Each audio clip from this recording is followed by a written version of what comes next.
Naiwan mo ang panloob mo sa ilalim ng unan ko.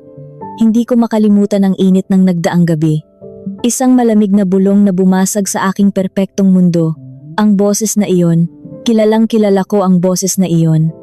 At may malagim na lihim sa likod nito.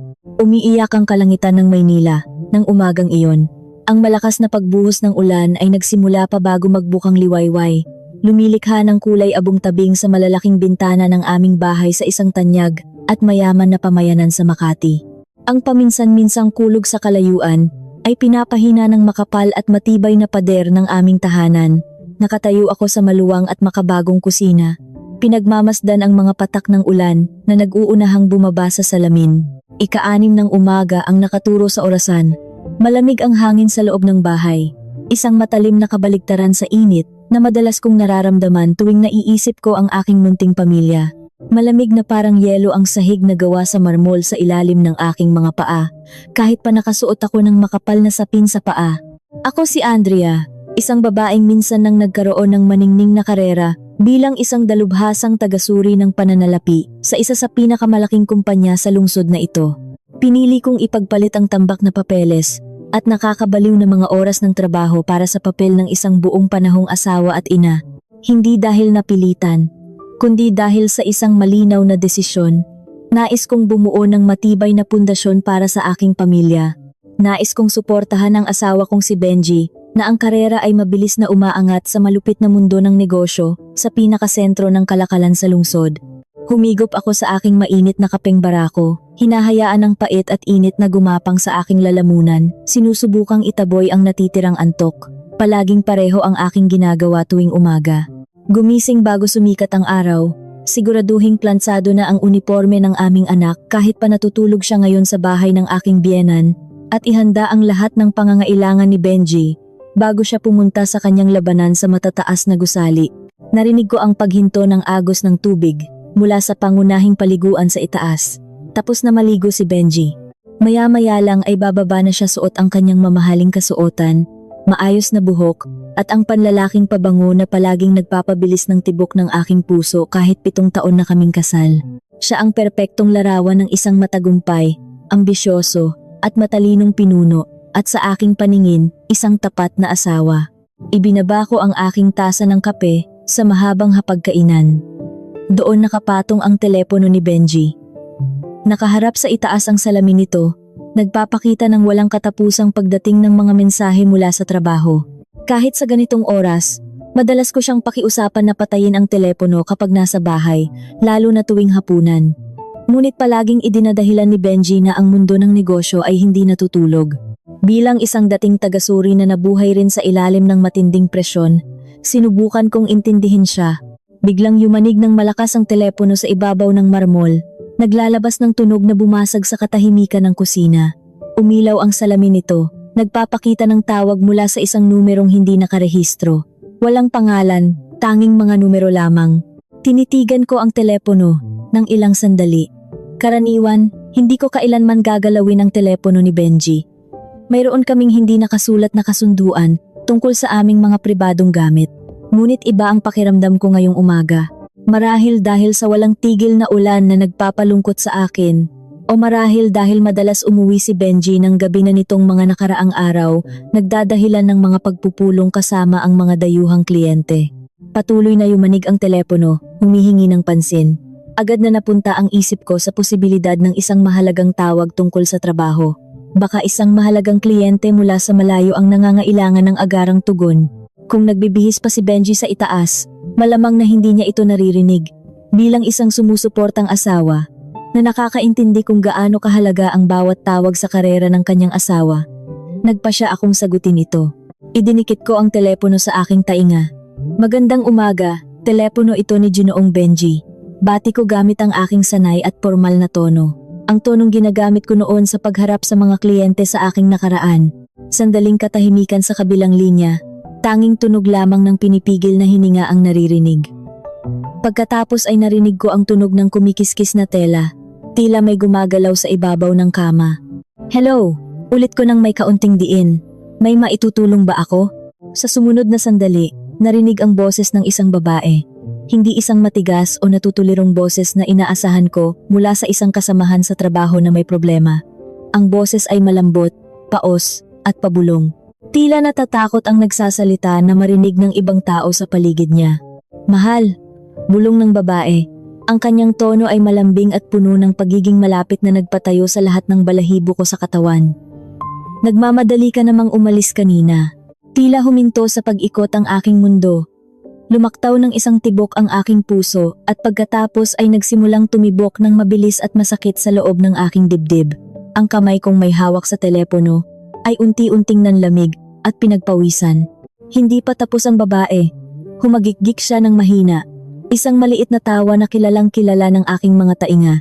Ang tawang madalas kong marinig sa mga pagtitipon ng mga mayayaman sa lungsod, sa mga mamahaling kapihan, sa pagitan ng tunog ng mga baso ng alak. Alam mo ba? Patuloy niya, ang kanyang boses ay lalong bumaba at naging mapang-akit. May naiwan kang gamit dito. Ang panloob mong asul na pinakagusto ko ay nasa ilalim pa rin ng unan ko. Naramdaman ko ang pagbaligtad ng aking sikmura.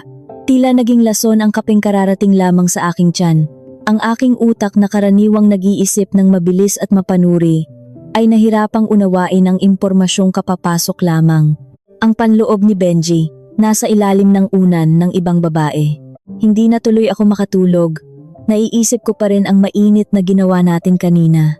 Nagpatuloy ang babae, hindi namamalayan na ang nakikinig sa kabilang linya ay hindi ang lalaking inaasahan niya. Nakaka-addict talaga ang katawan mo. Mamayang tanghali magkita tayo sa karaniwang lugar natin. Nananabik na naman ako. Pagkatapos ay tumawa siyang muli, ang tawang iyon. Sa pagkakataong ito, nakilala ko na ito ng may nakakatakot na katiyakan. Hindi iyon tawa ng kung sinong babae lamang. Iyon ay ang tawa ni Stella. Si Stella, ang asawa ni Don Hernando, ang nagmamay-ari ng malaking kumpanya kung saan nagtatrabaho si Benji. Si Stella, ang babaeng palaging nakasuot ng mga mamahaling damit mula ulo hanggang paa. Si Stella, na noong nakaraang linggo lamang ay nakaupo sa harap ko sa isang sikat na kapihan, humihigop ng kape habang nagrereklamo kung gaano kaabala ang kanyang asawa at kung gaano niya pinapahalagahan ang aming pagkakaibigan. Si Stella ay asawa ng amo ng asawa ko at inamin niya na sinipingan niya ang asawa ko. Isang malakas na kulog ang yumanig sa labas. Tila sumisigaw rin ang kalikasan sa pagkawasak na nangyayari sa aking pagkatao. Ang saglit na liwanag ng kidlat ay nagbigay linaw sa kusina, lumilikha ng mga nakakatakot na anino sa pader. Hindi ako makahinga. Pakiramdam ko ay sinipsip palabas ang lahat ng hangin sa silid. Nanghina ang aking mga tuhod at kinailangan kong kumapit sa gilid ng hapagkainan upang hindi mapaupo sa sahig. Nakatapat pa rin sa aking tainga ang telepono. Kahit na huminto na sa pagsasalita ang babae sa kabilang linya, si Stella ay marahil naghihintay ng tugon mula sa kanyang mahal. Nang hindi ko namamalayan, inilayo ko ang telepono mula sa aking tainga at pinagmasdan ang nakailaw nitong salamin ng may blankong paningin. Ang numero na walang pangalan ay tila isang nakakainsultong ngiti. Sa nanginginig na mga daliri, pinindot ko ang pulang pindutan upang tapusin ang tawag.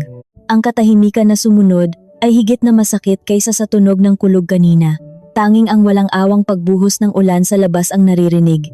Nakatayo akong walang kibo sa gitna ng aking marangyang kusina, sa bahay na itinayo ko ng may pagmamahal at tiwala. Nakaramdam ako ng matinding lamig at pag-iisa. Narinig ko ang mga yabag na pababa sa hagdan. Si Benji. Lumitaw siya sa pintuan ng kusina, mukhang sariwa at gwapo tulad ng dati. Ang amoy ng sabon na humalo sa kanyang mamahaling pabango ay pumuno sa silid. Ngumiti siya sa akin. Ang ngiti na palaging nagpapayapa sa aking puso. Ang ngiti na ngayon ay tila ang pinakamalupit na maskara na nakita ko. Magandang umaga, mahal. Bati niya ng masaya. Tila walang nangyari. Tila hindi pa gumuho ang aking mundo. Naglakad siya patungo sa hapagkainan. Ang kanyang mga mata ay nakatuon sa kanyang telepono. May tumawag ba? Narinig kong yumanig. Habang nagbibihis ako, tinitigan ko siya. Talagang tinitigan ko siya. Ang lalaking katabi kong matulog sa loob ng 7 taon. Ang ama ng aking anak. Ang lalaking pinagkakatiwalaan ko higit sa sinuman sa mundong ito. At ang nakikita ko ngayon ay isang estranghero. Isang dalubhasang sinungaling na nagtatago sa likod ng malinis at maayos na damit. Oo, sagot ko. Ang boses ko ay tila paos at kakaiba sa aking sariling mga tainga. Kailangan kong tipunin ang lahat ng natitira kong lakas upang hindi sumigaw, upang hindi ibato ang telepono sa kanyang mukha, upang hindi kalmutin ang pekeng ngiti sa kanyang mga labi. Ang likas na ugali ng isang tagasuri sa loob ko. Ang bahagi ng aking sarili na sanay manatiling mahinahon sa ilalim ng matinding presyon at maghanap ng mga katotohanan bago kumilos ang nanaig. Hindi ito ang oras para magwala. Hindi pa ngayon. Sino? Kaswal niyang tanong habang kinukuha ang telepono at inilalagay ito sa bulsa ng kanyang pantalon. Ang galaw na iyon ay napakanatural, napakasanay sa pagtatago ng mga lihim. Hindi ko alam, sabi ko, pinipilit ang aking sarili na tumalikod at muling harapin ang makina ng kape. Itinatago ang aking namumutlang mukha, hindi kilalang numero. Pagkasagot ko, namatay agad. Baka mali lang ng tinawagan. Ah, ganun ba? Baka mga nagbebenta lang ng kung ano-ano ng ganito kaaga, sabi niya habang tumatawa ng mahina. Naglakad siya palapit sa akin at saglit na hinalikan ng aking pisngi. Ang halik na karaniwang mainit, ngayon ay parang kagat ng makamandag na ahas. Aalis na ako, mahal. Magiging sobrang abala ako sa opisina ngayon. Baka gabihin na naman ako ng uwi. Gabihin na naman, pagpupulong na naman, kliyente na naman. Pinigilan ko ang kagustuhang sumuka. Mag-ingat ka. Sagot ko ng walang emosyon. Ginagamit ang natitirang lakas sa pagpapanggap na mayroon ako. Narinig ko ang kanyang mga yabag na papalayo. Ang tunog ng pagbukas at pagsara ng pintuan sa harapan. At pagkatapos ay ang ugong ng makina ng kanyang sasakyan na umaandar sa gitna ng ulan. Nang makaalis siya, gumuho ang aking depensa. Napaupo ako sa malamig na sahig ng kusina. Yakap ang aking mga tuhod. Ang mga luha na kanina ko pa pinipigilan ay tuluyang bumuhos. Hindi sa malakas na paghikbi, kundi sa isang tahimik at tuloy-tuloy na agos. Ang sakit ay pisikal, tila may sumasaksak sa aking dibdib.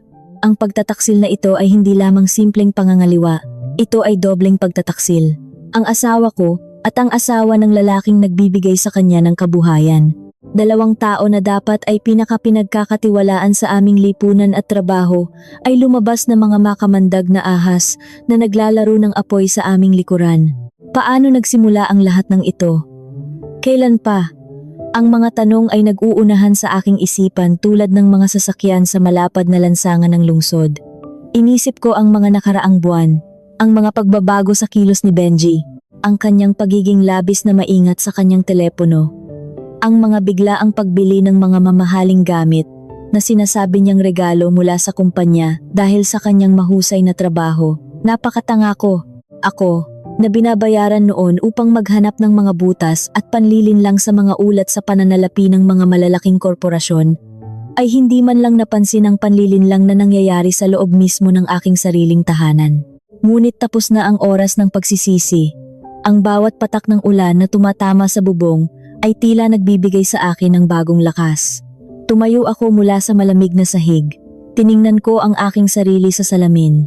Namumula ang aking mga mata. Gulo-gulo ang aking buhok. Ngunit sa likod ng pagod na mukhang iyon, nakita ko ang isang pamilyar na kislap sa aking mga mata. Ang kislap ng isang taong nakahanap ng isang malaking palaisipan at hindi titigil hanggat hindi ito nabubuo. Naglakad ako patungo sa aking silid. Nagsimula akong magbihis, hindi ang mga pambahay na damit na nakasanayan ko. Kinuha ko ang aking pinakamagandang kasuotan, inayos ang aking buhok at naglagay ng kaunting kulay sa aking mga labi. Kailangan kong maging matatag. Ngayong araw, mayroon akong isang mahalagang misyon. Makikipagkita ako kay Stella. Kailangan kong makita ang kanyang mga mata habang nagsisinungaling siya sa aking harapan. Kailangan kong malaman kung hanggang saan ang kakapalan ng kanyang mukha. At habang isinusuot ko ang aking sapatos, isang malamig at nakakakilabot na tanong ang pumasok sa aking isipan. Bukod sa pagtataksil sa aming kama, may iba pa bang ninanakaw ang asawa ko at ang kabit niya sa kumpanya ni Don Hernando? At paano ko gagamitin ang lihim na iyon upang durugin sila nang walang iniiwanang bakas? Ang amoy ng mamahaling pabango, usok mula sa mga sasakyang naiipit sa mabagal na daloy ng trapiko, at ang samyo ng salaping walang habas na ginagastos. Ganyan ang palaging simoy ng hangin sa tanyag na pamilihan ng Greenbelt. Kanina pa ako nakaupo sa isang tahimik na sulok ng isang tanyag na kapihan na pinalamutian ng mga kasangkapang galing pa sa ibang bansa. Ramdam na ramdam ko ang lamig na nagmumula sa makinaryang pampalamig ng hangin. Idinagdag pa ang malamig na pakikitungo ng mga taong nakapaligid sa akin na mas pinapahalagahan ang panlabas na anyo kaysa sa tunay na pagkatao. 2 oras akong nakatayo sa harap ng salamin kaninang umaga. Tiniyak kong walang kahit anong bakas ng pagluha ang makikita sa aking mukha.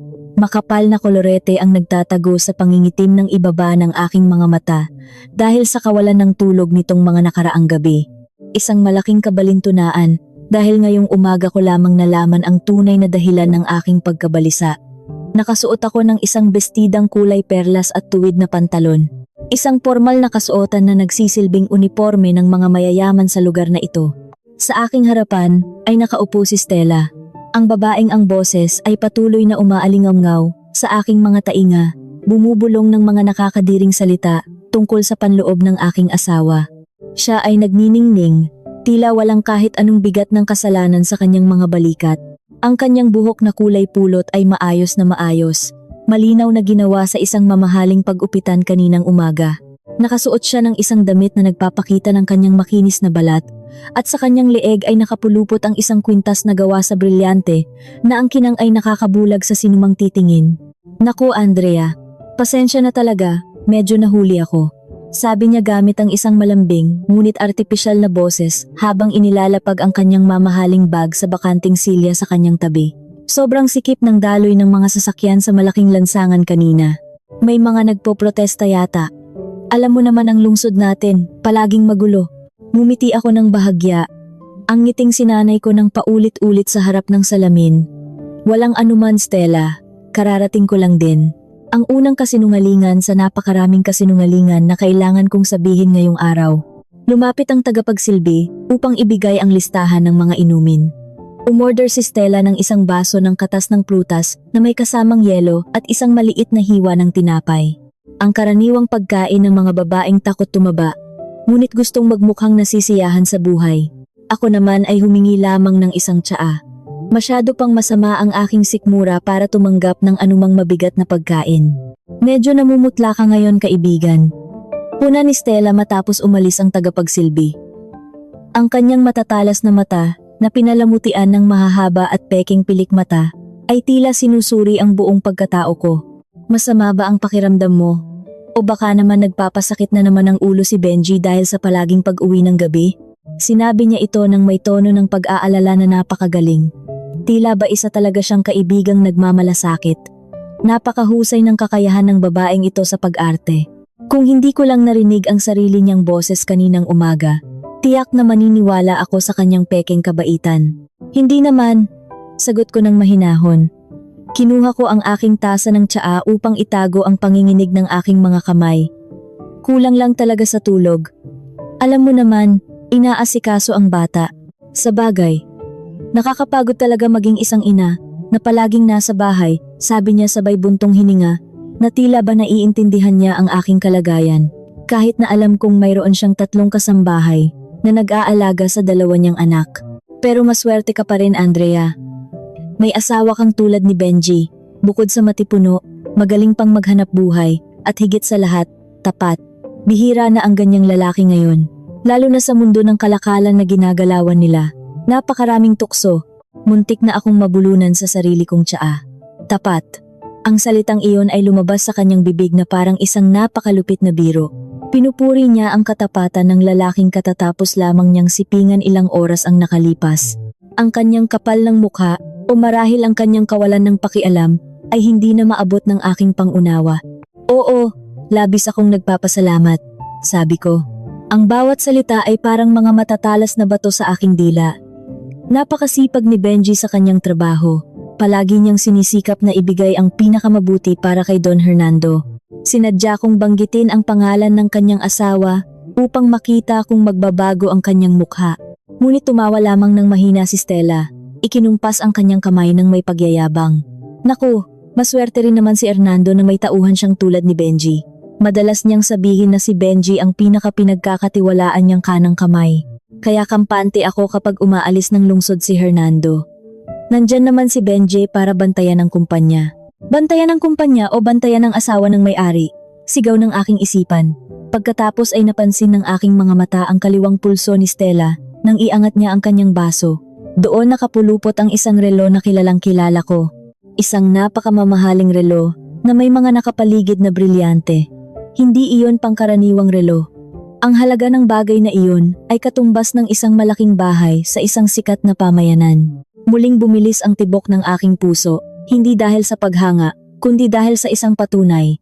3 araw na ang nakalipas habang nag-aayos ako ng mga papeles sa silid-aklatan ni Benji sa bahay. Nakita ko ang isang listahan ng utang sa bangko na nakasiksik sa likod ng mga lumang aklat. Isa itong lihim na utang na hindi kailanman sinabi sa akin ni Benji. Bilang isang dating tagasuri ng pananalapi, nagising ang aking kuryosidad. Binuksan ko iyon, nilabag ko ang aming usapan tungkol sa privacy sa unang pagkakataon at lumaki ang aking mga mata nang makita ko ang kabuuang halaga, milyon-milyon. At ang pinakamalaking binayaran doon ay mula sa isang bilihan ng mga mamahaling relo. Nang oras na iyon, sinubukan kong mag-isip ng mabuti. Marahil ay regalo iyon para sa isang mahalagang kliyente o baka naman palihim na pabuya mula sa kumpanya. Ngunit ngayon, habang nakikita ko ang bagay na iyon na kumikinang sa pulso ng babaeng kanyang kinakasama, ang lahat ng mga piraso ng palaisipan ay nabuo ng may nakakatakot na kalinawan. Si Benji, ang asawa kong palaging nagsasabi na kailangan naming magtipid para sa kinabukasan ng aming anak, ay bumili ng relong kasing halaga ng isang bahay para sa asawa ng kanyang amo. Ang ganda naman ng relo mo, Stella, komento ko. Ang boses ko ay patag at malamig, kahit pilit kong tinatakpan ito ng peking paghanga. Bago ba iyan? Regalo ni Don Hernando? Tinitigan ni Stella ang kanyang sariling relo na may kinang ng kasakiman sa kanyang mga mata. Inikot-ikot niya ang kanyang pulso, hinahayaan ang ilaw ng kapihan na tumama sa mga maliliit na brilyante. Ah, ito ba? Sabi niya, habang nakangiti, nang may malalim na kahulugan. Oo, bago ito. Isang maliit na regalo mula sa isang napaka-espesyal na tao. Walang alam si Hernando sa mga ganitong bagay. Ang alam lang niya ay magbigay ng lupa o negosyo. Galing ito sa isang lihim na tagahanga. Kumindat siya sa akin, tila ba nagbabahagi kami ng isang maliit na lihim bilang mga babae. Lihim na tagahanga. Gusto kong sumuka doon mismo sa ibabaw ng hapag. Hindi man lang niya sinusubukang itago ito. Sa halip, nasisiyahan pa siya. Ipinagmamalaki ang tropeo ng kanyang pagtataksil sa harap ng mismong asawa ng lalaking nagbigay nito. Ang swerte mo naman, sabi ko habang nararamdaman ang pag-init ng aking dugo sa ilalim ng aking balat na nananatiling mahinahon. Nagpatuloy ang aming pag-uusap sa mga walang kwentang bagay. Nagkwento si Stella tungkol sa plano niyang magbakasyon sa Europa sa susunod na buwan, tungkol sa mga pinakabagong usap-usapan sa kanilang samahan ng mga mayayaman, at kung gaano na siya nasusuya sa kanyang araw-araw na gawain. Tumango lamang ako, ngumiti sa tamang oras, at nagbigay ng mga maiikling komento upang hindi makahalata. Sa likod ng maskara ng aking katahimikan, ang utak ko bilang isang tagasuri ng pananalapi ay gumagana ng napakabilis. Hindi lamang ito simpleng pagtataksil dahil sa pagnanasa. Ang relo na iyon ay patunay na may malaking halaga ng salapi na nasasangkot. Salaping hindi dapat pagmamay-ari ni Benji. Isang pinuno ng pananalapi, gaano man siya katagumpay, ay hindi magagawang bumili ng ganoon kamamahaling regalo nang hindi nasisira ang kabuhayan ng kanyang sariling pamilya.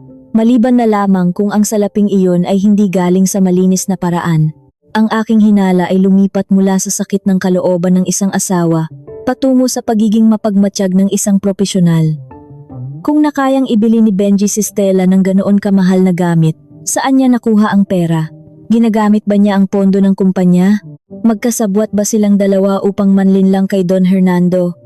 Si Stella, ang sakim na asawa ng amo, at si Benji, ang pinuno na may hawak ng susi sa kaban ng yaman ng kumpanya. Isang perpektong kombinasyon para sa isang malaking sakuna sa pananalapi. Nang maghiwalay kami sa labas ng kapihan, niyakap ako ng mahigpit ni Stella.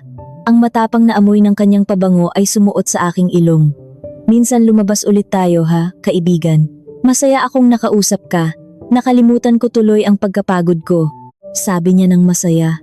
Pinanood ko siyang sumakay sa kanyang puti at mamahaling sasakyan na sinundo ng kanyang pansariling tsuper.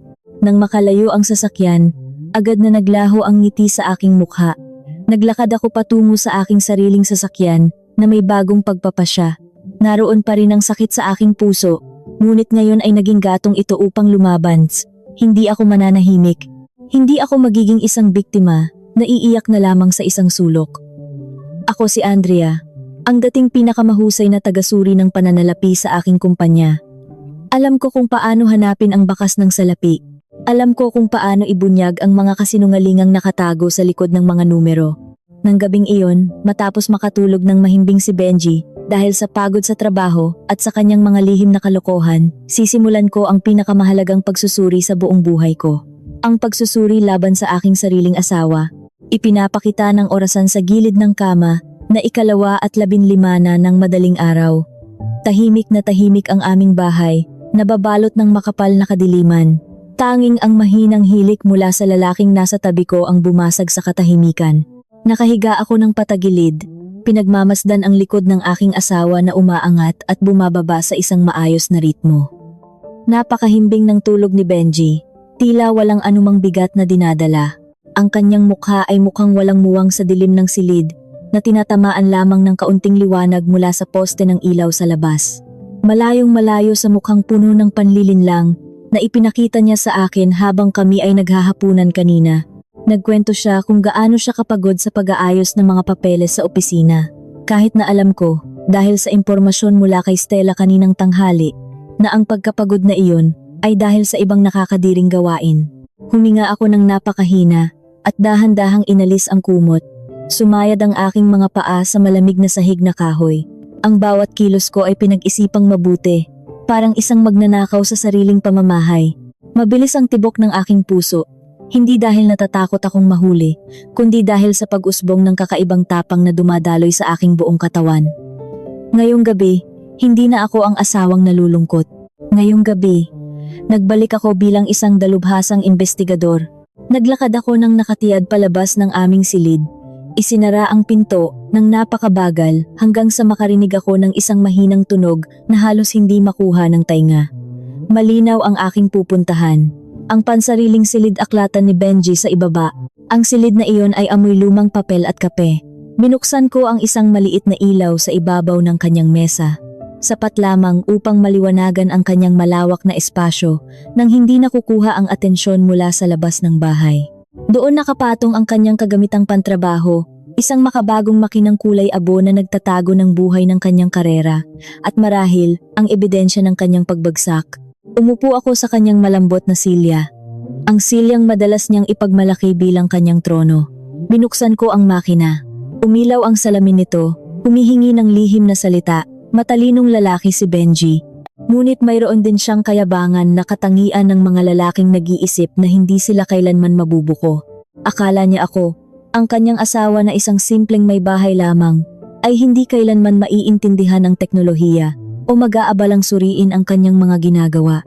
Nag-isip ako ng mabuti. Sa nanginginig na mga daliri, inilagay ko ang mga numero ng kaarawan ng aming anak. Mali. Inilagay ko ang petsa ng aming kasal. Mali. Tumigil ako sandali. Isang masamang kutob ang pumasok sa aking isip. Inilagay ko ang petsa ng kaarawan ni Stella. Isang impormasyong alam ko dahil minsan na kaming nagdiwang ng kanyang kaarawan nang magkakasama na sinundan ng salitang tagumpay. Bumukas. Naramdaman ko muli ang pag-ikot ng aking sikmura.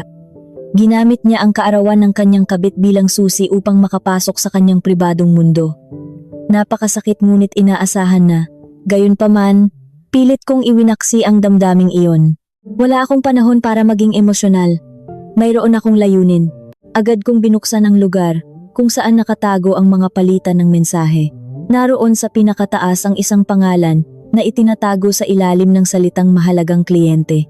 Binuksan ko iyon at agad na bumungad sa aking mga mata ang mga mensaheng nagpagimbal sa aking buong pagkatao. Mga larawang hindi kaaya-aya, mga matatamis na pangako, at mga plano ng pagkikita sa mga mamahaling hotel. Ang mahalagang kliyente ay walang iba kundi si Stella. Mahal, ligtas ba ang ipapasok mong pera ngayong buwan?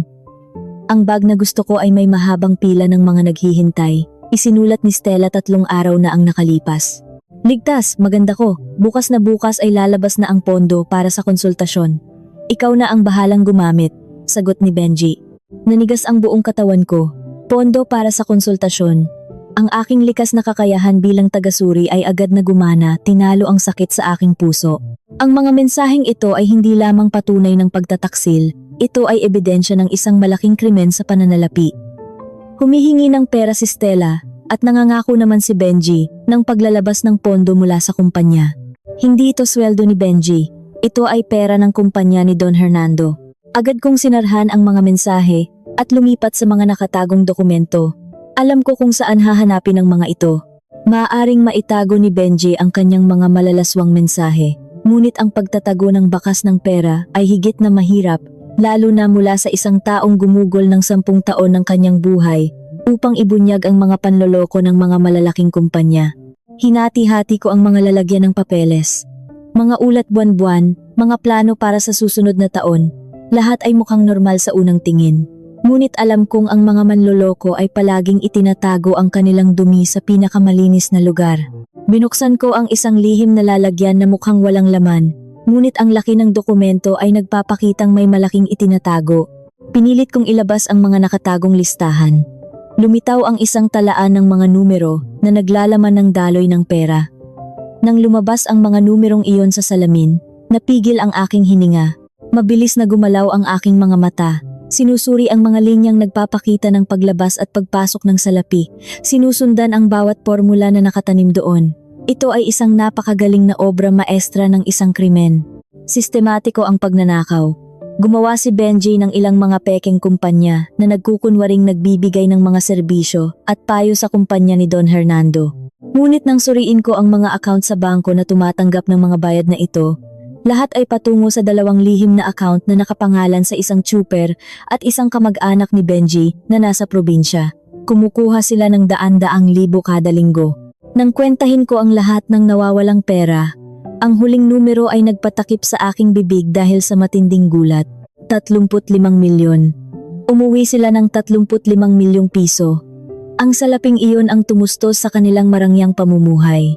Ang mamahaling relo ni Stella, ang biyahe ni Benji sa Europa, ang bagong kotse na sinabi niyang galing sa opisina. Lahat ay binayaran ng dugo at pawis ni Don Hernando. Ang asawa ko ay hindi lamang isang taksil. Isa siyang magnanakaw. Isa siyang linta na sumisipsip sa sarili niyang pinuno. Isang malamig na pakiramdam ang gumapang sa aking likuran. Paano kung magising siya ngayon at makita akong nakaupo dito, hawak ang ebidensya ng lahat ng kanyang mga kasalanan na maaaring magdala sa kanya sa matagal na pagkakakulong. Naramdaman ko ang malamig na pawis na tumutulo sa aking noo habang nakatitig sa umiilaw na salamin ng makina. Ang kaba sa aking dibdib ay tila isang tambol na walang tigil sa pagpalo. Paano kung biglang bumukas ang pinto? Paano kung makita niya akong nakaupo rito, hawak ang mga ebidensyang tiyak na magpapadala sa kanya sa malamig na selda? Ang halagang 35 milyong piso ay kayang magtulak sa sinuman na gumawa ng karumal-dumal na bagay kahit pa ang pumatay. Ngunit ang mabilis na pagdaloy ng takot ay agad na napalitan ng isang nag-aapoy na galit. Isang malamig, kalkulado, at nakatutok na galit. Inisip nila na matalino sila. Inisip nila na habang buhay nilang maloloko ang lahat ng tao na parang mga mangmang. Nagkakamali sila ng malaki. Nakalimutan nila na ang babaeng pinagtaksilan nila ay ang dating kilala bilang walang awang tagatuklas ng panloloko sa isa sa pinakamalaking kumpanya ng pananalapi sa ating bansa. Dumukot ako sa bulsa ng aking pantulog at inilabas ang isang maliit na lalagyan ng memorya na sadyang inihanda ko bago bumaba. Gamit ang mga kamay na ngayon ay hindi na nanginginig kundi matatag na, sinimulan kong kopyahin ang lahat ng nilalaman ng nakatagong lalagyan ng mga dokumento. Kumuha rin ako ng mga larawan ng kanilang mga malalaswang mensahe at inilagay iyon sa hiwalay na lalagyan. Ito ang magiging patunay ng tunay na dahilan sa likod ng malaking krimeng ito. Ang proseso ng paglipat ng mga dokumento ay inabot lamang ng 5 minuto, ngunit sa pakiramdam ko ay tila tumigil ang pag-ikot ng mundo. Bawat segundo ay nakikinig ako ng mabuti sa anumang tunog mula sa ikalawang palapag. Nababalisa na baka magising si Benji, bumangon, at bumaba patungo sa kusina upang uminom ng tubig. Ang aking mga mata ay palipat-lipat mula sa hagdanan patungo sa umaandar na makina. Nang matapos ang pagkopya, mabilis kong binunot ang maliit na kagamitan at mahigpit itong itinago sa loob ng aking damit, ang pinakaligtas na lugar sa mga oras na ito. Sinarhan ko ang lahat ng mga pahina na aking binuksan. Nilinis ang bawat bakas ng aking paghahanap at ibinalik ang makina sa pagtulog. Eksaktong-eksakto sa kung paano ko ito nadatnan. Inayos ko ang pwesto ng silya. Tinitiyak na walang kahit anong pagbabago na makakapukaw sa kanyang hinala. Nang makasiguro akong perpekto na ang lahat, pinatay ko ang maliit na ilaw at muling naglakad pabalik sa yakap ng kadiliman. Nang muli akong humiga sa tabi ni Benji, gumalaw siya ng kaunti, bumubulong ng mga salitang hindi ko maintindihan sa gitna ng kanyang mahimbing na panaginip. Tinitigan ko ang gilid ng kanyang mukha sa dilim. Dati, ang mukhang iyan ay ang aking kanlungan. Ang lugar kung saan ako nakakahanap ng kapayapaan at kaligtasan. Ngayon, ang mukhang iyan ay isang malinaw na target. Matulog ka ng mahimbing, asawa ko. Bulong ko sa aking isipan. Ang aking mga mata ay nakatitig sa kisame na may malamig ngunit matalim na paningin. Magsaya ka sa iyong matatamis na panaginip ngayong gabi. Dahil bukas na bukas din, sisiguraduhin kong magigising ka sa isang bangungot na kailanman ay hindi na matatapos. Hindi na muli akong dinalaw ng antok ng gabing iyon.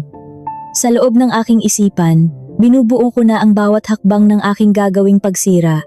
Unang bahagi, ang pagpapakilala. Ikalawang bahagi, ang mga natuklasan. Ikatlong bahagi, ang malupit na pagpataw ng parusa. Ang paliparang pandaigdig ng Ninoy Aquino ay palaging may kakaibang enerhiya na bumabalot sa paligid. Isang magulong pinaghalo-halong damdamin ng pag-asa, paghihiwalay, at matatayog na pangarap na lumulutang sa hangin, kasama ng matapang na amoy ng gasolina ng mga eroplano. Sa ikatlong bahagi ng paliparan na ito, na malawak at malamig, ang mga tao ay naglalakad ng mabilis patungo sa kani-kanilang mga pupuntahan, hila-hila ang mga malalaking bagahe na naglalaman ng kanilang mga pangarap o kaya na may mga pasanin sa buhay. Kaninang umaga, naglakad ako sa makintab na sahig ng paliparan nang may ibang bigat sa aking mga hakbang. Wala na si Andrea. Ang simpleng may bahay na nakasuot lamang ng maluwag na duster sa loob ng bahay. Ngayong araw, suot ko ang aking pinakamagandang itim na formal na kasuotan na matagal nang nakatago at nakalimutan sa loob ng aking kabinet. Ipinares ko ito sa isang tuwid at matalim na pantalon at sapatos na may mataas na takong na lumilikha ng tunog na nagbibigay ng babala sa bawat paglapat nito sa sahig. Ang aking buhok ay maayos na nakatali sa likod at ang aking mukha ay napapalamutian ng matapang na kolorete, hindi upang mangakit, kundi upang magpakita ng hindi matitinag na kapangyarihan. Ang madilim na pulang kulay sa aking mga labi ay ang aking pintura sa pakikidigma. Ang aking tunguhin ay ang eksklusibong silid hintayan, isang pribadong lugar kung saan nagpapahinga ang mga kilalang negosyante at mayayaman habang naghihintay sa kanilang mga lipad, malayo sa ingay at gulo ng mga karaniwang manlalakbay. Nalaman ko ang schedule ni Don Hernando mula sa kalendaryo ni Benji na nakakonekta sa aming tahanan. Ngayong umaga, 9:00 ng umaga, mayroon siyang lipad patungong bansang Singapore para sa kanyang nakagawiang pagsusuri sa kalusugan at isang mahalagang pagpupulong kasama ang mga malalaking mamumuhunan sa Asia. Hindi kasama si Benji dahil inutusan siya ni Don Hernando na bantayan ang pagpapatakbo ng kanilang malaking opisina sa Makati. Isang napakagandang pagkakataon na ibinigay ng tadhana. Tinawagan ko na ang pansariling kalihim ni Don Hernando, kalahating oras na ang nakalipas. Sinabing mayroong isang napakapribadong dokumento na naiwan sa bahay at inutusan ako ni Benji na ihatid ito ng personal dahil naiipit siya sa napakabigat na daloy ng trapiko sa EDSA. Isang dahilan na napakadaling paniwalaan, lalo pa at alam ng lahat kung gaano pinagkakatiwalaan si Benji ng pamilyang iyon. Walang pag-aalinlangang binigyan ako ng kalihim ng pahintulot upang makapasok sa eksklusibong silid. Nang bumukas ang automatikong pinto na gawa sa salamin, ang malamig na hangin at ang amoy ng mamahaling kape ay sumalubong sa akin. Ang paligid sa loob ay tahimik at pribado. Ang mga malalambot na silyang gawa sa balat ay inuupuan ng mga matataas na pinuno na abala sa pagtingin sa kanilang mga makabagong kagamitan. At doon, nakita ko siya. Si Don Hernando ay nakaupo sa isang sulok na nakaharap sa malawak na daanan ng mga eroplano. Ang lalaking nasa ika-60 taon ng kanyang buhay ay mukhang kagalang-galang. Kahit na nakasuot lamang siya ng simpleng pang-itaas na may kwelyo, ang kanyang aura ay nag-uumapaw sa kapangyarihan habang nagbabasa ng isang pahayagan tungkol sa negosyo at humihigop ng mainit na tsaa. Siya ay isang taong nirerespeto ng marami. Isang haligi ng industriya na itinayo ang kanyang imperyo mula sa wala. At ang nakakalungkot, Siya ang pinakamalaking biktima ng katangahan at kasakiman ng mga taong pinakamalapit sa kanya. Huminga ako ng malalim, pinapakalma ang nagwawalang bagyo sa aking dibdib, at pagkatapos ay humakbang papalapit sa kanya. Magandang umaga po, Don Hernando. Bati ko gamit ang isang kalmado, ngunit magalang na boses. Nag-angat ng tingin si Don Hernando, bahagyang nagulat nang makita ang aking presensya. Ibinaba niya ang kanyang pahayagan at ngumiti ng may init. Isang ngiting parang sa isang tunay na ama.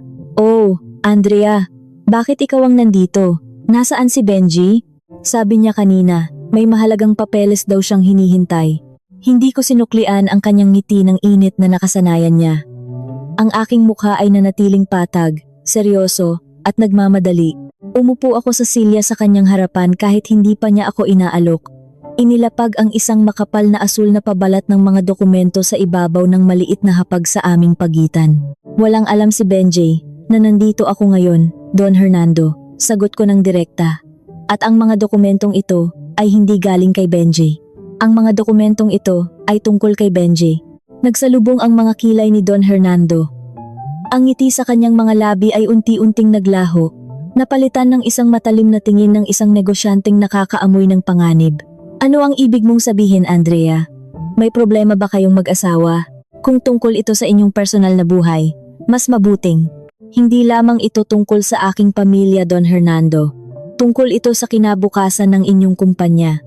Mabilis kong pinutol ang kanyang sasabihin. Wala akong sapat na oras bago siya tawagin para sumakay sa eroplano. Alam ninyo ang aking trabaho bago ako magpakasal kay Benji, hindi ba? Ako ay isang dalubhasang tagasuri sa isa sa pinakamalaking kumpanya. Bakit mo na itanong? Nagsagawa ako ng isang maliit na pagsusuri kagabi. Sabi ko habang itinutulak ang asul na pabalat palapit sa kanya. Sa loob niyan, makikita ninyo ang malinaw na ebidensya ng paglabas ng pondo na umaabot sa 35 milyong piso mula sa inyong kumpanya sa nakalipas na 2 taon. Ang mga pondong ito ay inilipat patungo sa mga pekeng kumpanya na walang ibang layunin kundi ang nakawin ng inyong yaman. Natahimik si Don Hernando. Ang paligid namin ay tila naging yelo. Tinitigan niya ang asul na pabalat, pagkatapos ay tinitigan niya ang aking mga mata, naghahanap ng anumang senyales ng pagsisinungaling o pagbibiro, ngunit wala siyang nakita. "Sino ang may gawa nito?" tanong niya. Ang kanyang boses ay naging mabigat. Ang kanyang tono ay bumaba ng ilang sukat, nagpapahiwatig ng nagbabadyang galit. "Kayo na po ang kusang tumuklas. Ang unang pahina ay ang buod ng lahat ng aking natuklasan. Ang mga sumunod na pahina ay ang mga resibo ng paglipat ng pera sa bangko, mga peking listahan ng babayaran, at ang mga papeles ng pagpaparehistro ng mga peking negosyo." Gamit ang mga kamay na tila naninigas, binuksan ni Don Hernando ang pabalat. Binasa niya ang unang pahina. Nanliit ang kanyang mga mata. Inilipat niya ang pahina, isa-isa, nang may matinding pag-iingat. Habang patuloy siyang nagbabasa, lalong namumula ang kanyang mukha. Ang mga maliliit na ugat sa gilid ng kanyang noo ay nagsimulang lumitaw at tumigas. Nang makarating siya sa pahinang naglalaman ng mga kopya ng palitan ng mensahe sa pagitan ni Benji at Stella, ang bahaging sinadya kong isama upang ipaliwanag ang tunay nilang motibo, biglang huminto ang kanyang paggalaw. Tinitigan niya ang piraso ng papel na iyon ng napakatagal. Ang malinaw na larawan ni Stella at Benji na naghahalikan ng may labis na pagnanasa sa isang sikat na inuman sa isla ng Boracay ay nakabalandra doon. Nakuha ko ang larawang iyon mula sa telepono ni Benji, na nakalimutan niyang burahin ng tuluyan sa kanyang basurahan ng mga larawan. Dahan-dahang isinara ni Don Hernando ang asul na pabalat. Ngunit ang diin ng kanyang mga kamay sa ibabaw ng hapag ay napakalakas na halos pumuti na ang kanyang mga buko sa daliri. Hindi siya sumigaw. Wala siyang ibinatong gamit. Walang anumang pagwawala. At iyon ang mas nagpapatakot sa kanyang reaksyon. Siya ay naging napakatahimik. Ang nakakabinging katahimikan bago ang isang mapanirang bagyo. Inangat niya ang kanyang mukha at tinitigan ako. Ang mabait at makaamang tingin na iyon ay tuluyan ng naglaho. Sa aking harapan ay nakaupo ngayon ang isang matandang dragon, na sa pilitang ginising mula sa kanyang mahimbing na pagkakatulog at natuklasang ninakawan at binaboy ang kanyang sariling pugad. Si Stella at si Benji? Mahina niyang tanong. Ang kanyang boses ay napakalamig, tumatagos hanggang sa mga buto, parang hanging nagmumula sa pinakamalamig na bahagi ng mundo. Opo, Don Hernando. Ginamit nila ang pondo para sa mga pekeng pagpapayo upang tustusan ang kanilang pagtataksil at ang kanilang marangyang pamumuhay. Ang mamahaling relo na puno ng brilyante na suot ng inyong asawa noong nakaraang linggo ay binili gamit ang inyong sariling pera. Ang sinasabing biyahe ni Benjay patungong Europa para sa trabaho noong isang buwan, iyon ay ang kanilang romantikong bakasyon. Nagbuga ng malakas na hininga si Don Hernando gamit ang kanyang ilong. Kinuha niya ang pamunas na tela sa ibabaw ng hapag at piniga ito ng napakahigpit. Akala nila masyado na akong matanda. Akala nila isa akong tanga at bulag. Minaliit nila tayong dalawa, Don Hernando. Sabi ko, inilalagay ang aking sarili sa kanyang tabi bilang isang kakampi. Akala nila ako ay isang bobong asawa na walang alam kundi maglinis ng bahay. At kayo naman ay isang makinang naglalabas ng pera na hindi man lang mapapansin na nauubos na ang inyong yaman ng paunti-unti. Hindi maliit na halaga ang 35 milyon. Galit na bulong ni Don Hernando. Ngunit hindi lang ito tungkol sa pera, Andrea. Ito ay tungkol sa pagtataksil sa tiwala. Itinuring ko ng parang tunay na anak si Benji. Si Stella, iniahon ko siya mula sa kahirapan, binigyan ng pangalan at kapangyarihan. Tinitigan niya ako muli. Sa pagkakataong ito, mayroong bagong paggalang sa kanyang mga mata. Ano ang gusto mong mangyari ngayon, Andrea? Pwede mo silang takutin para kumuha ng pera. O kaya ay dumiretso na tayo sa mga autoridad ngayon din. Bakit pinili mong lumapit muna sa akin? Gusto ko ng hustisya, Don Hernando. Ngunit gusto ko ng isang perpektong hustisya. Sagot ko ng may napakalamig na tono. Kung tatawag tayo ng mga pulis ngayon, makukulong nga sila. Ngunit mayroon pa rin silang mga nakatagong yaman. Kaya pa rin nilang magbayad ng mga magagaling na tagapagtanggol. Gusto ko silang durugin hanggang sa pinakaugat nila. Gusto ko silang mapahiya sa harap ng lahat ng taong tinitingala nila. Gusto kong mawala sa kanila ang lahat. Yaman, magandang pangalan, at ang kanilang pagkatao sa loob lamang ng isang gabi. Bahagyang umangat ang gilid ng mga labi ni Don Hernando, bumubuo ng isang malupit na ngiti. Dahan-dahan siyang tumango, nagustuhan niya ang paraan ng aking pag-iisip. Makalipas ang 7 araw, magkakaroon ng isang malaking pagtitipon para sa ika-25 anibersaryo ng aking kumpanya, sabi niya. Ang kanyang mga mata ay kumikislap sa matinding katusuhan. Lahat ng mga matataas na pinuno, mga kasosyo sa negosyo, at mga kilalang tao ay dadalo. Doon, tatanggap si Benji ng isang malaking parangal bilang pinakamahusay na kawani. Sa gabing iyon, tatabi sa akin si Stella bilang ang marangyang ginang ng kumpanya. Isang perpektong pagkakataon at entablado upang ibagsak sila mula sa kanilang pinakamataas na lipad. Mabilis kong sagot, lubos na naiintindihan ang direksyon ng kanyang isipan. Itago mo ang mga orihinal na ebidensya. Ako na ang bahalang mag-ayos ng entablado para sa kanila. Hanggang sa dumating ang araw na iyon, umarte ka na parang walang nangyari. Maging isang matamis at mapagmahal na asawa. Hayaan mo silang isipin na sila ang nananalo. Dahil habang mas mataas ang kanilang lipad, tiyak na mas masakit at madugo ang kanilang pagbagsak. Narinig ang huling panawagan para sa mga pasahero ng lipad patungong Singapore. Tumayo si Don Hernando. Inilahad niya ang kanyang kamay sa akin. Hindi isang ordinaryong formal na pagbati, kundi isang pag-uugnay ng kamay para sa isang napakalaking digmaan. Salamat, Andrea. Simula sa araw na ito, hindi na kita itinuturing na asawa lamang ng aking tauhan. Ikaw na ngayon ang aking kasangga. Lilinisin natin ang mga basurang iyon mula sa aking kumpanya. Hinawakan ko ang kanyang kamay ng napakahigpit. Walang anuman po, Don Hernando. Mag-ingat po kayo sa inyong biyahe. Isipin na lamang ninyo na ito ay ang panimulang laro bago ang ating malaking pagtatanghal. Naglakad si Don Hernando patungo sa daanan ng mga pasahero na may tuwid na likod at matitibay na hakbang. Ang asul na pabalat ay mahigpit na nakahawak sa kanyang kamay.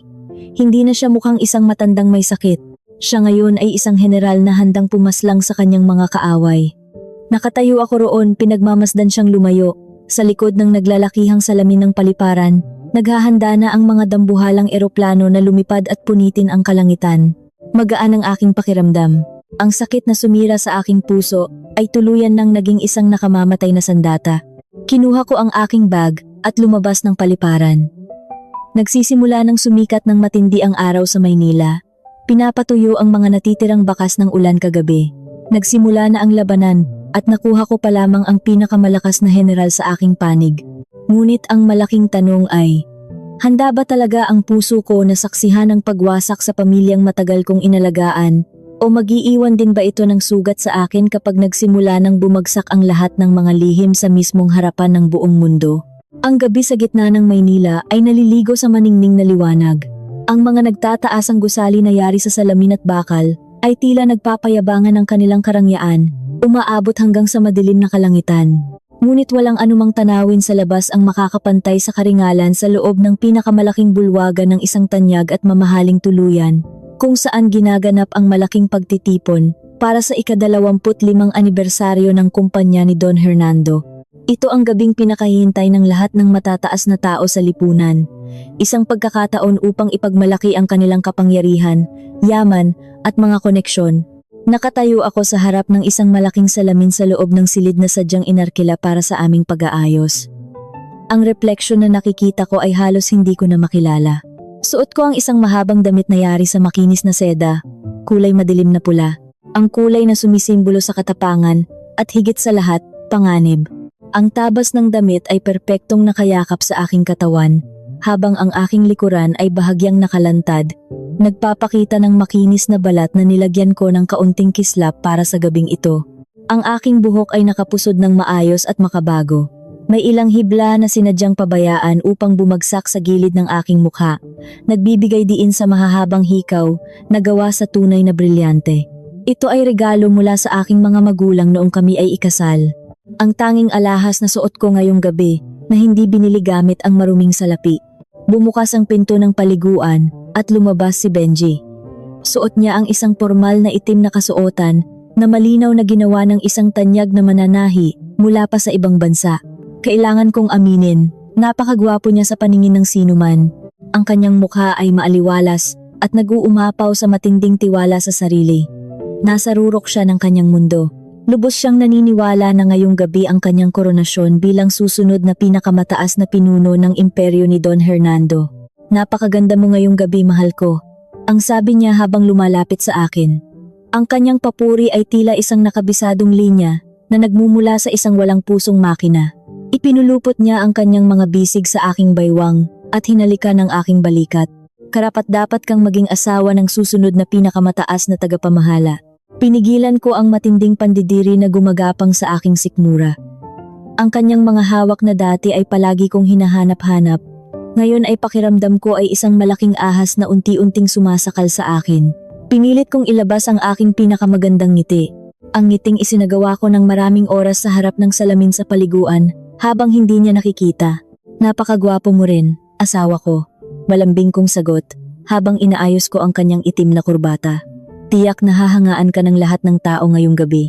Siyempre naman, mayabang niyang tugon habang pinagmamasdan ang kanyang sarili sa salamin, inaayos ang kanyang buhok na perpekto na ang porma. Nagtrabaho ako ng husto para sa kumpanyang ito. Walang ibang pagpipilian si Don Hernando, kundi ang itaas ang aking pwesto. Ang kanyang mga anak ay walang alam sa negosyo. Ako lamang ang kanyang tanging pag-asa. Nagtrabaho ng husto upang nakawin ang kanyang pera. Bulong ng aking isipan nang may matinding pangungutya. Ang kanyang labis na kayabangan ay tuluyan ng bumulag sa kanyang mga mata. Hindi niya namamalaya na naglalakad siya patungo sa isang malalim na bangin, at ako ang taong mismong magtutulak sa kanya pababa.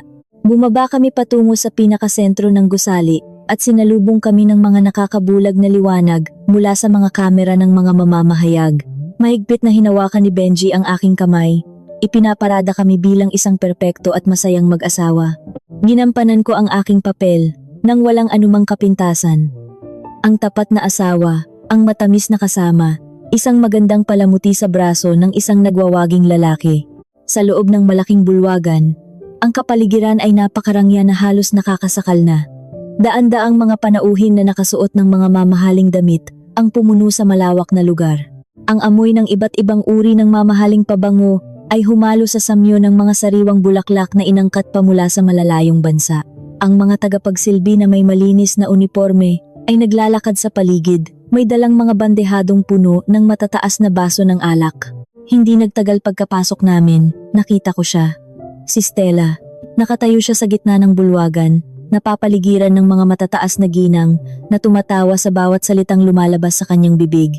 Suot niya ang isang makinang na gintong kasuotan na napakaagaw pansin, tila ba nais niyang isigaw sa buong mundo na siya ang reyna ng gabing ito. Sa kanyang tabi, tahimik na nakatayo si Don Hernando, suot ang isang formal na barong na yari sa pinong seda.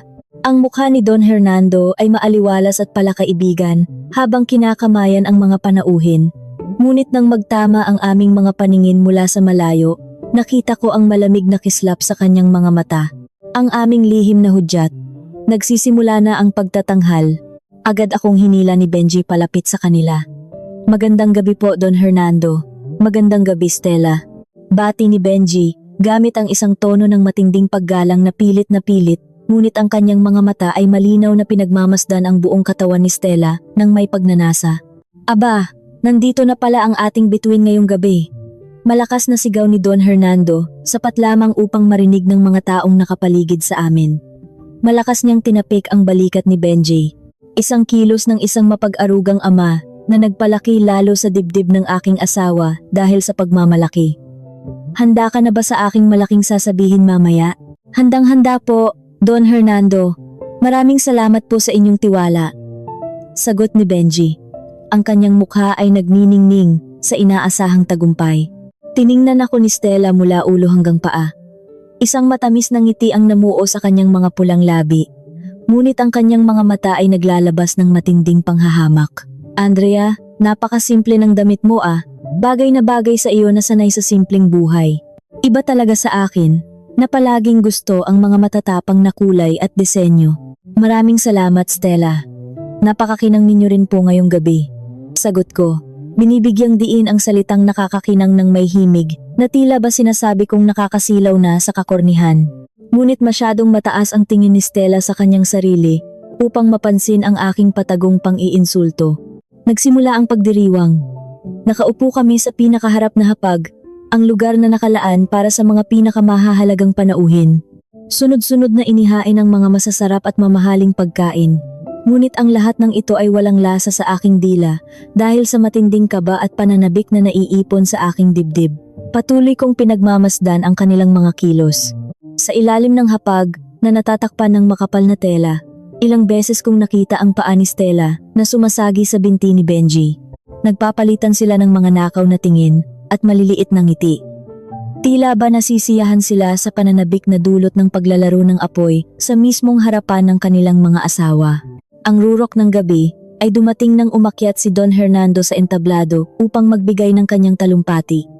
Pinadilim ang mga ilaw sa bulwagan at isang malaking liwanag ang tumutok lamang sa kanya. Ang kumpanyang ito ay hindi umabot sa 25 taon dahil lamang sa aking sariling kakayahan. Umalingaw-ngaw ang mabigat na boses ni Don Hernando sa buong paligid. Umabot tayo rito dahil sa mga magagaling na taong nasa likod ko. Lalo na ang mga kabataang may matalas na paningin sa negosyo at walang katumbas na sipag. Tumingin ng diretso si Don Hernando sa aming hapag. Inayos ni Benji ang kanyang pag-upo at itinuwid ang kanyang likod, handa nang tumayo. Gusto kong magbigay ng isang natatanging pagkilala sa ating pinuno ng pananalapi, si Benji. Pagpapatuloy ni Don Hernando. Isang nakakabinging palakpakan ang pumuno sa bulwagan.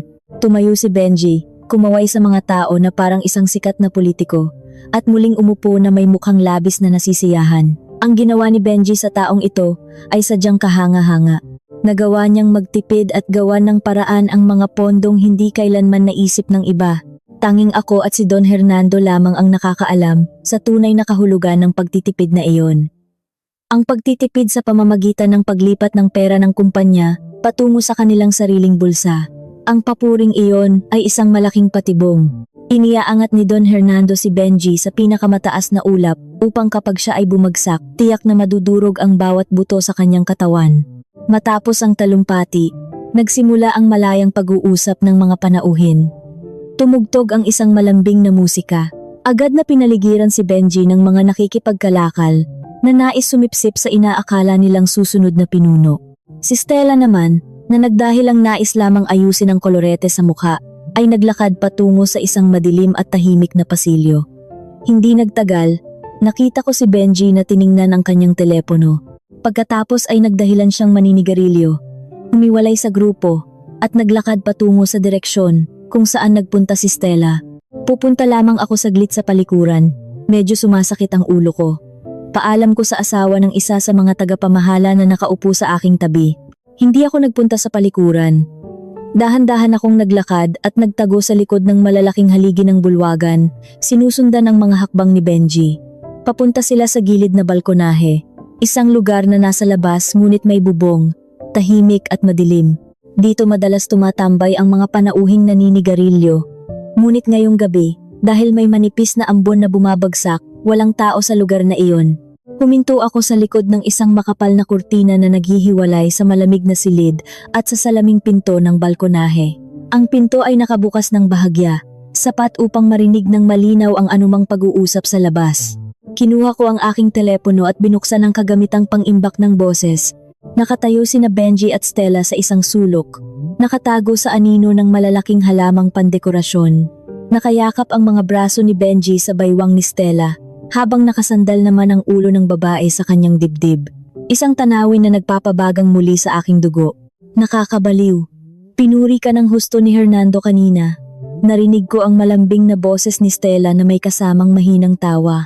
Wala talaga siyang kaalam-alam, mahal. Napakawalang muwang ng matandang iyon. Isa na siyang matanda, natapos na ang panahon. Mayabang na sagot ni Benji habang hinihimas ang likod ni Stella. Ngayon, ako naman ang gagalaw. Kapag nahawakan ko na ang buong kapangyarihan, mas malaya na nating malalaro ang mga numero. Ang mga peking proyekto na iyon ay simula pa lamang. Pero sigurado ba ang pangako mo tungkol sa susunod na linggo? Tanong ni Stella na tila nagmamadali. Siyempre naman, nakuha ko na ang mga tiket natin patungong Boracay. Pinakamahal na upuan sa eroplano, gaya ng gusto mo. Aalis tayo sa Martes. Sakto kapag sobrang abala ni Hernando sa pakikipagpulong sa mga dayuhang mamumuhunan. Sasabihin ko sa kanyang may titingnan akong lupa sa kabilang isla. Pumasok na rin kahapon ng hapon sa lihim nating bangko ang 2 milyon. Sapat na iyon para magpakasaya tayo ng isang buong linggo. Kapag kulang pa, madali na gumawa ng isa pang peking listahan ng babayaran. Nako, mas lalo kitang minamahal dahil dyan. Matalino, matapang, at magaling pang gumastos. Hindi tulad ng asawa kong napakakuripot. Narinig ko ang tunog ng kanilang paghahalikan. Pinigil ko ang aking hininga. Ang aking mga kamay ay napakahigpit na nakahawak sa telepono na halos pumuti na ang aking mga daliri. Ang nakuhang boses na ito na ang huling pako para isara ang kanilang kabaong. Isang direktang pag-amin mula sa kanilang mga bibig tungkol sa planong pagtakas, pagpapalit ng mga dokumento at pagnanakaw ng pondo. Maghintay ka lang ng kaunti pa, mahal, sabi muli ni Benji matapos nilang maghiwalay. Magtiis ka muna. Kapag dumating na ang tamang panahon, hihiwalayan ko rin si Andrea. Napakawalang kwenta at nakakasawa ng babaeng iyon. Walang ibang alam kundi maglinis ng bahay. Wala man lang hamon sa buhay, ibang-iba sa iyo. Isang patak ng luha ang tumakas mula sa aking mga mata. Isa lamang, hindi dahil sa lungkot o sakit, kundi dahil sa labis na galit. Nakakasawa, makikita mo kung gaano magiging kapana-panabik ang buhay mo pagkatapos nito, Benji. Titiyakin ko iyan. Nang makasiguro akong sapat na ang haba ng aking nakuha, itinigil ko ito at ipinadala ang sipi sa kalihim ni Don Hernando bilang reserba at tinago sa pinakaligtas na lalagyan sa aking telepono. Dahan-dahan akong umatras, pumasok muli sa maingay at masayang pagdiriwang na tila walang nangyari. Ang aking puso ay mabilis na tumitibok. Sa gitna ng pagtitipon na ito, na puno ng mga taong nakamaskara ng kasinungalingan, nakuha ko ang pinakatapat at pinakamasakit na sandata upang wasakin silang dalawa. Patuloy ang pagtugtog ng malambing na musika, ang tawanan ng mga panauhin ay umaalingaw-ngaw pa rin. Ngunit sa aking pandinig, ang lahat ng ito ay tila isang musikang tumutugtog para sa kamatayan ng karera at buhay ni Benji. Nang gabing iyon, bumalik ako sa aming hapag na may maaliwalas na mukha, tila ba nag-ayos lamang ng sarili. Nang bumalik si Benji makalipas ang 10 minuto, dala ang amoy ng usok at mahinang samyo ng pabango ng ibang babae sa kanyang damit, ngumiti ako sa kanya. Ang pinakamatamis at pinakamapanganib ng ngiti na naibigay ko sa buong buhay ko. Napatagal ka yata, asawa ko? Tanong ko. Oo nga, nakita ko kasi ang isang lumang kliyente, napahaba ang kwentuhan namin. Sagot niya nang walang anumang kaba. Ang kasinungalingan ay dumadaloy sa kanyang bibig, nakasing daling parang siya ay humihinga lamang. Aba, napakabuti naman. Mahalaga na mapanatili ang magandang samahan sa kanila, sabi ko habang nagsasali ng tubig sa kanyang baso. Malay mo, sa susunod na linggo ay kailanganin mo ang malaking tulong nila. Kumunot ng bahagya ang noo ni Benji. Tila naguluhan sa aking sinabi. Ngunit agad din niyang binaliwala ito dahil masyadong mataas ang kanyang tingin sa sarili upang maghinala sa isang asawang itinuturing niyang mangmang. Hindi niya alam na sa susunod na linggo, hindi niya kailangan ng mga kliyente. Kakailanganin niya ng isang napakagaling na tagapagtanggol sa batas. Sumapit ang araw ng Lunes na may dalang madilim at kulay abong kalangitan sa Maynila. Ang makakapal na ulap ay nakabitin sa itaas ng mga nagtataasang gusali. Tila ba sumasalamin sa isang malakas na bagyong malapit nang sumabog sa ika-40 palapag ng gusali ni Don Hernando. Maagang umalis si Benji, punong-puno ng sigla at apoy sa kanyang mga mata. Suot niya ang isang pulang kurbata, ang kulay ng kapangyarihan ayon sa kanya. Bago siya lumabas ng pinto, hinalikan niya ang aking noo at sinabing, "Ipagdasal mo ako, mahal." Ipinatawag ni Don Hernando ang isang biglaang pagpupulong ng mga matataas na tagapamahala ngayon. Sinasabi ng kutob ko na ito na ang araw ng pag-angat ng aking posisyon. Tiyak iyan, asawa ko.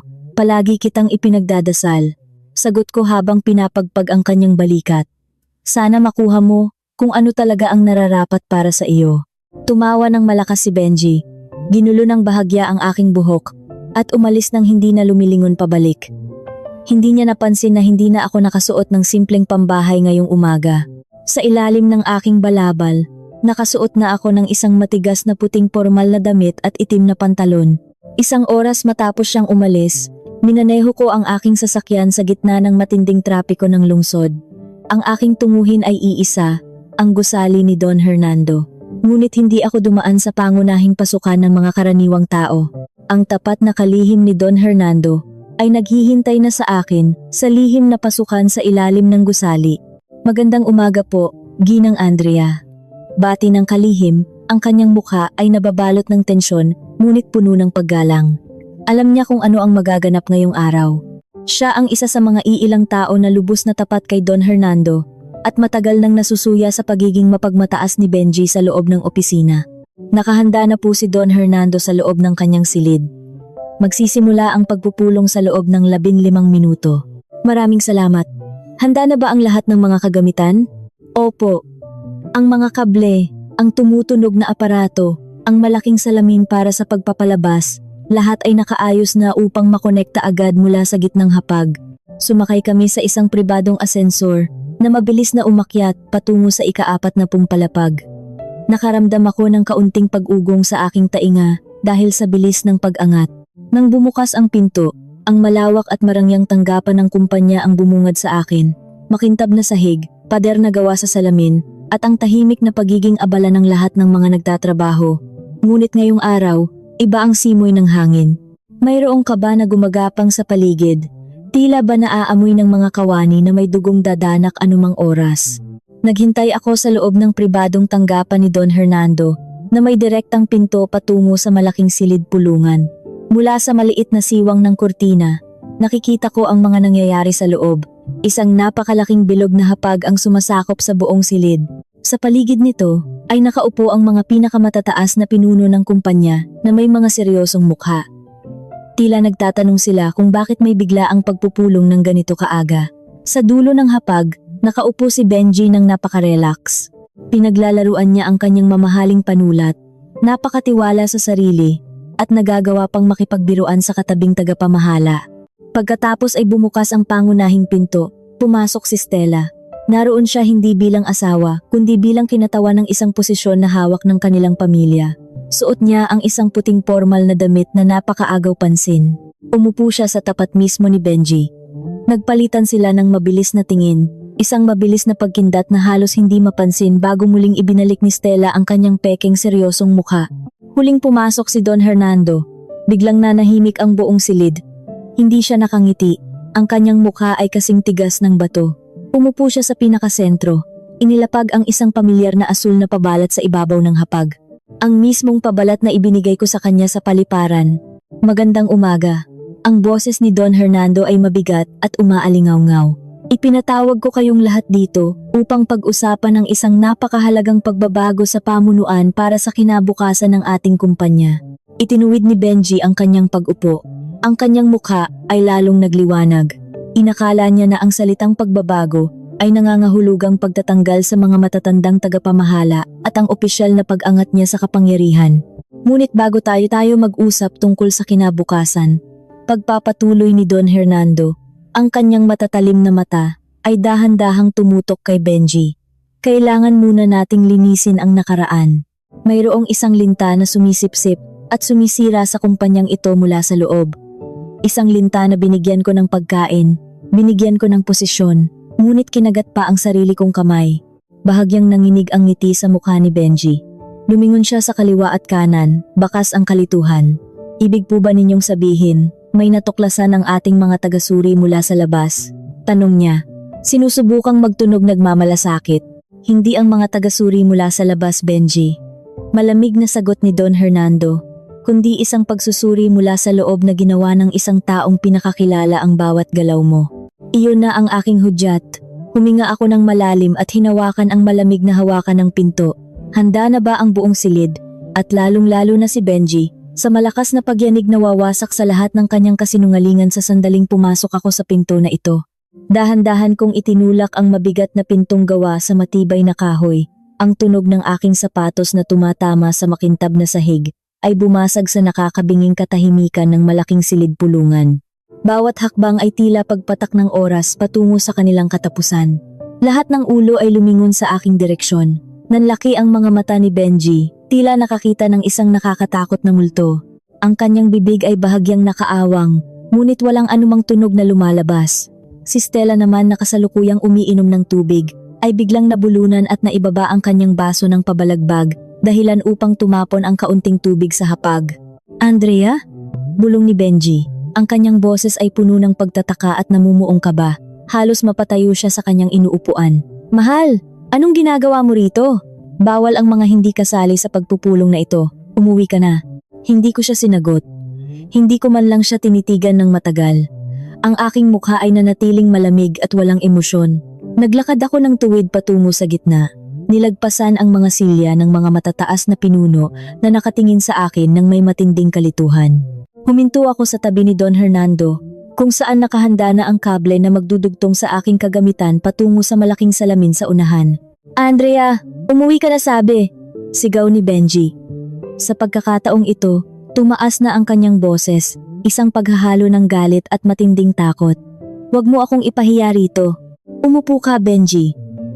Ang boses ni Don Hernando ay umalingaw-ngaw na parang kulog, dahilan upang mapatalon si Benji at mabilis na bumalik sa kanyang pagkakaupo. Nandito siya sa aking imbitasyon bilang isang malayang tagasuri na sadyang pinili ko para sa kasong ito. Tagasuri? Sumingit si Stella. Ang kanyang mukha ay namumutla sa likod ng kanyang makapal na kolorete. Kinuha ko ang aking telepono mula sa bulsa ng aking kasuotan. Gamit ang kalmado at kalkuladong galaw, ikinabit ko ang kable rito. Isang mahinang tunog ang narinig mula sa mga kagamitang pangtunog ng silid, hudyat na matagumpay ang pagkakakonekta. Umilaw ang malaking salamin sa likod ni Don Hernando.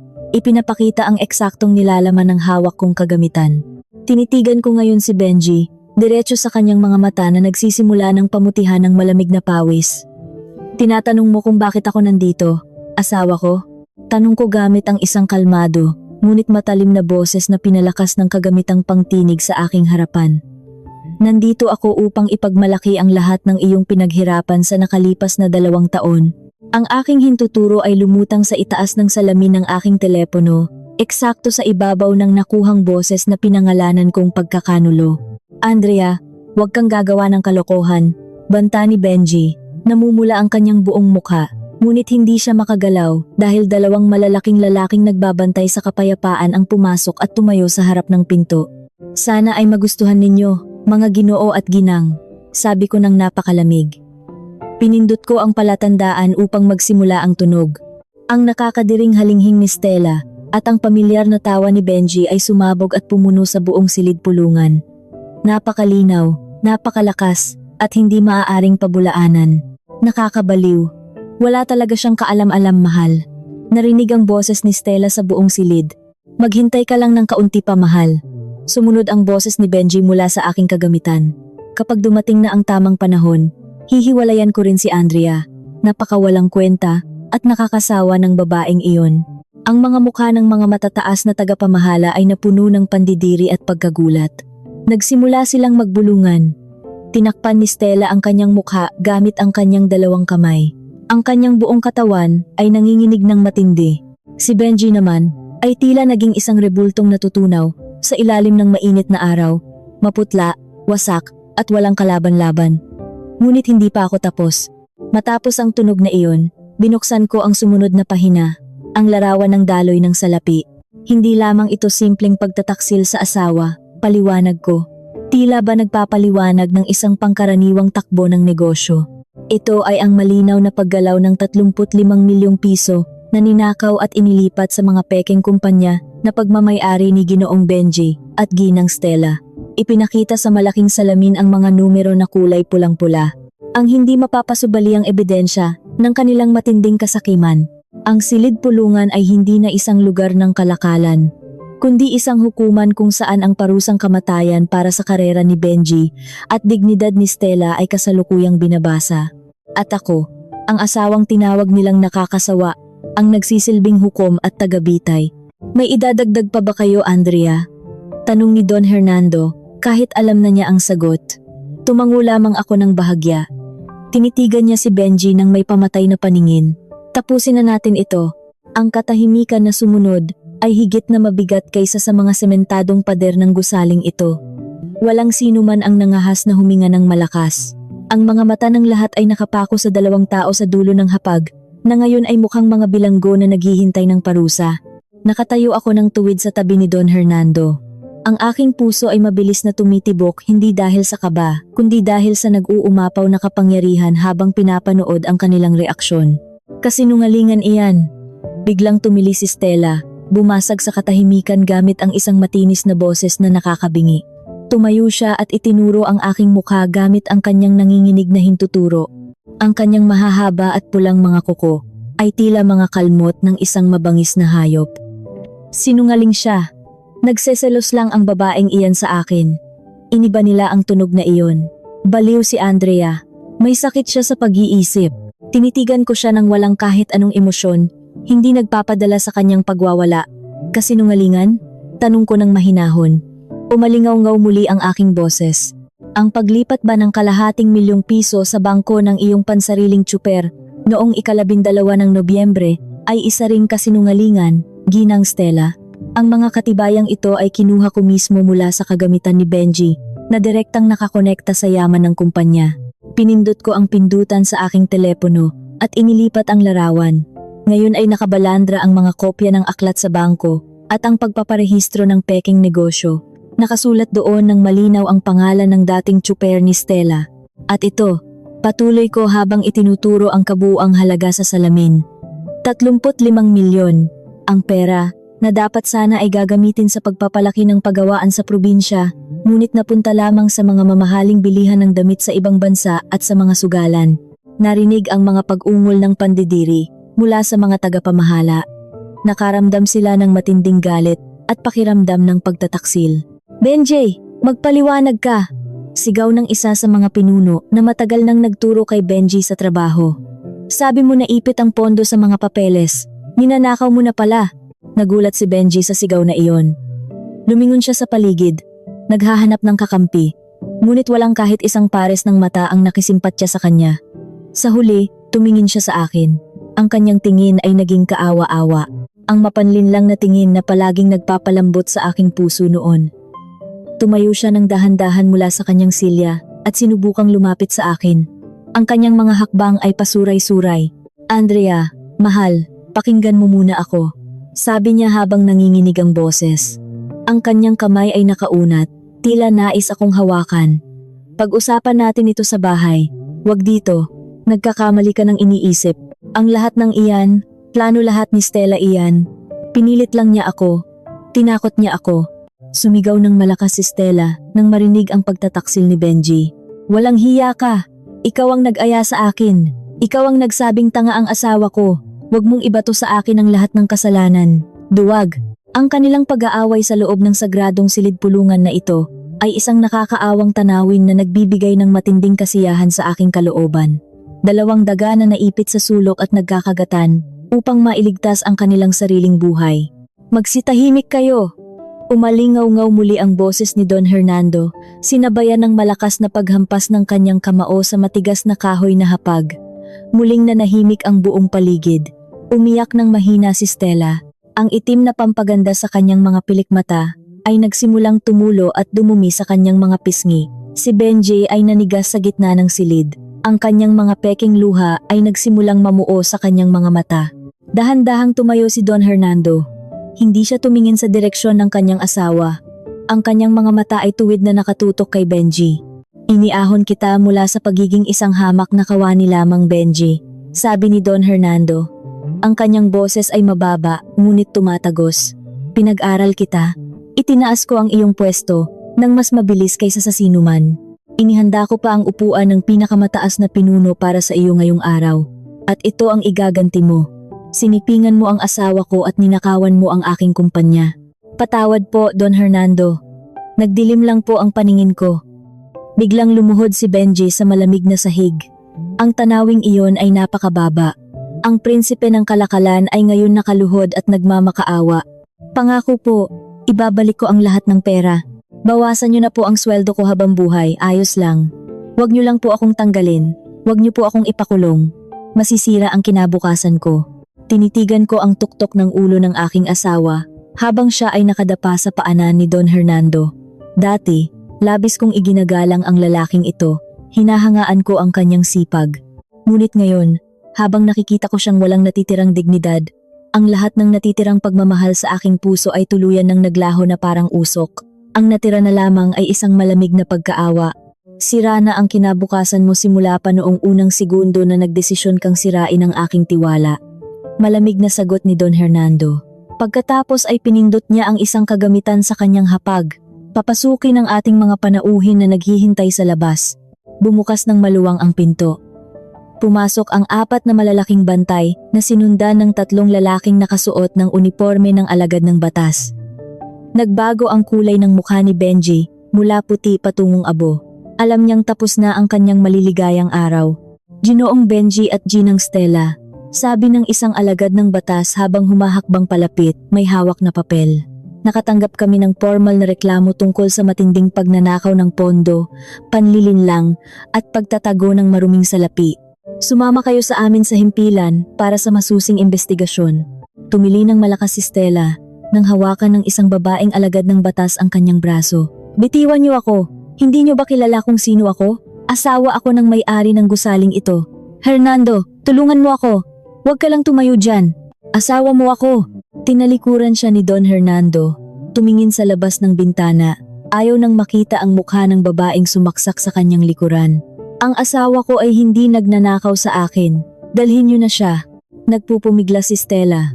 Ang kanyang mga paa ay sumisipa sa hangin habang siya ay sa pilitang hinihila palabas. Ang mga malulutong na mura ay lumalabas sa kanyang bibig na dati ay puno ng matatamis na salita. Minumura niya si Don Hernando, ang mga alagad ng batas, at higit sa lahat minumura niya ako. Sa kabilang banda, hindi lumaban si Benji. Naubos na ang kanyang lakas. Nang lagyan ng posas ang kanyang 2 kamay sa likuran, nakayuko lamang siyang sumuko. Ngunit nang dumaan siya sa aking harapan, huminto siya sandali. Inangat niya ang kanyang mukha, tinitigan ako gamit ang kanyang namumulang mga mata na puno ng luha. Masaya ka na ba, Andrea? Bulong niya ng paos. Masaya ka ba na sinira mo ang buhay ng sarili mong asawa? Alalahanin mo ang anak natin. Masikmura mo bang hayaang makulong ang kanyang ama? Ang tanong na iyon ay ginamit upang konsensyahin ako bilang isang ina. Ngunit nakalimutan niya. Hindi niya inisip ang aming anak nang ubusin niya ang pondo para sa pag-aaral nito upang bumili ng mamahaling bag para sa kanyang kabit. Tinitigan ko ang kanyang mga mata ng malalim. Ang aking mukha ay nanatiling blanko. Hindi ako ang sumira sa buhay mo. Ikaw ang mismong sumira nito nang buksan mo ang iyong pantalon para sa ibang babae at binuksan mo ang kaban ng kumpanya para sa iyong kasakiman. Tungkol sa ating anak, huwag kang mag-alala. Mas lalaki siyang mabuti nang walang nakikitang halimbawa ng isang amang magnanakaw. Ang aking mga salita ay tumagos ng malalim sa kanyang pagkatao. Hindi na siya nakasagot pa. Itinulak ng mga alagad ng batas ang kanyang likuran, pinipilit siyang maglakad. Ang mga sumunod na pangyayari ay tiyak na matatandaan ng lahat ng nagtatrabaho sa kumpanya habang buhay.